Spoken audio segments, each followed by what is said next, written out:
हाँ जी मिठिया जलालपुर भट्टियां दे विच ना रेहड़ी बाना वास्ते जगह मखसूस की गई है। ते एक दिन एसी दा विजिट आया जलालपुर विच ते उदन सारे रेहड़ी वालियां नूं ना टाउन कमेटी वाले इत्थे मुंतकिल किया गया।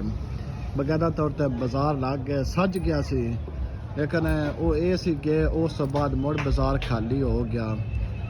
ते हुण स्कूल भी लग गए ने, स्कूल टाइम छुट्टी टाइम जरा रश ही रश बड़ा रश होंदा है। फिर वो की आंदे ना कहानी वज गई है जिस तरह पहले आई रश थी। तो हुण असीं एक बार फिर अपील करने एसी साहब अगे भी एक बार फिर विजिट करो।